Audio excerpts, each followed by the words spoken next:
ప్రశ్న: ఒక దీర్ఘఘనము యొక్క ఘనపరిమాణము 1200 ఘనపు సెంటీమీటర్లు, దాని యొక్క పొడవు 15 సెంటీమీటర్లు, వెడల్పు 10 సెంటీమీటర్లు అయిన ఎత్తును కనుగొనండి.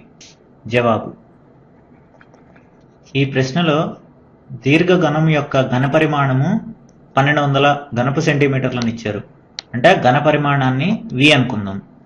V = 1200. పొడవు 15 సెంటీమీటర్లు అని ఇచ్చారు. పొడవుని L అనుకుందాం. L = 15 సెంటీమీటర్లు. వెడల్పు B అనుకుందాం. B = 10 సెంటీమీటర్లు. ఎత్తును కనుక్కోమన్నారు. ఎత్తును H అనుకుందాం. H = ? ఇప్పుడు ముందు మనం ఒక దీర్ఘఘనాన్ని గీద్దాం. ఇది దీర్ఘఘనము. దీర్ఘఘనము యొక్క ఘనపరిమాణం ఏంటి అంటే V = LBH. అంటే పొడవు ఇంటూ వెడల్పు ఇంటూ ఎత్తు, వాల్యూమ్ అన్నమాట దీనిది. ఇందులో V మరియు L మరియు B విలువల్ని ప్రతిక్షేపిద్దాము. V విలువ ఎంత? 1200. 1200 L విలువ 15 ఇంటూ B విలువ ఎంత? 10 ఇంటూ H.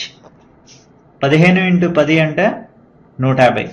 అంటే 1200 150 ఇంటూ H కి రెండు పక్కల 150 పెట్టి డివైడ్ చేస్తే మనకి ఎలా వస్తుంది అంటే H = 1200/150. 0 క్యాన్సిల్ అయిపోతుంది. 15 120 అంటే H విలువ 8 సెంటీమీటర్లు వచ్చింది. ఇదే మనకు కావాల్సిన జవాబు. ఇప్పుడు మరో ఉదాహరణను చూద్దాం. ప్రశ్న: ఈ క్రింది పట్టకము యొక్క పక్కతల వైశాల్యము మరియు సంపూర్ణతల వైశాల్యము కనుగొనండి. జవాబు: ఈ ప్రశ్నలో ఘనము మరియు దీర్ఘఘనము యొక్క పక్కతల వైశాల్యము మరియు సంపూర్ణతల వైశాల్యములు కలుపుకోమన్నారు. ముందు మొదటిది కనుక్కుందాం. ఇది ఘనము. ఘనము భుజాన్ని A అనుకుందాం. అప్పుడు A = 4 సెంటీమీటర్లు అవుతుంది. మనకి ఘనము యొక్క పక్కతల వైశాల్యం ఏంటి అనేది తెలుసు. అదేంటి అంటే ఘనము యొక్క పక్కతల వైశాల్యం = 4a² అవుతుంది.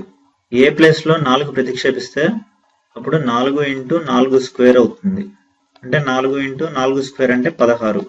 4 × 16 అంటే 64. 64 సెంటీమీటర్² వస్తుంది.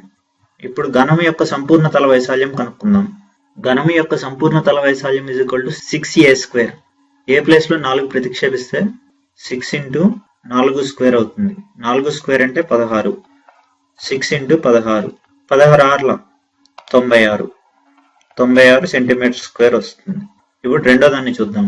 రెండోది దీర్ఘఘనము. దీనిలో పొడవుని L అనుకుందాం.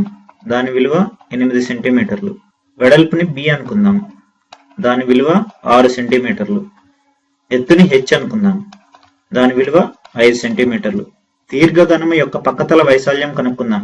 అదేంటి అంటే 2H × L + B అవుతుంది.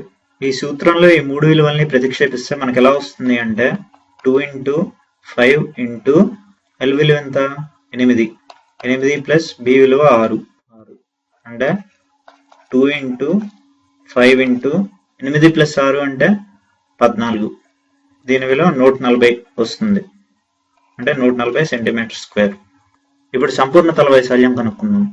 దీర్ఘఘనము యొక్క సంపూర్ణ తల వైశాల్యము = 2 × LB + BH + HL అవుతుంది. LBH విలువల్ని ప్రతిక్షేపిస్తే మనకి ఎలా వస్తుంది అంటే 2 × L విలువ 8. 8 × 6 + 6 × 5 + 5 × 8. 2 × 8 × 6 అంటే 48. 48 + 6 × 5 అంటే 30 + 5 × 8 అంటే 40. 2 × దీని విలువ 118. 118 × 2 అంటే 236 వస్తుంది. అంటే 236 సెంటీమీటర్² అవుతుంది. ఇదే మనకు కావాల్సిన జవాబు. వచ్చే వీడియోలో మరికొన్ని ఉదాహరణలు చూద్దాం.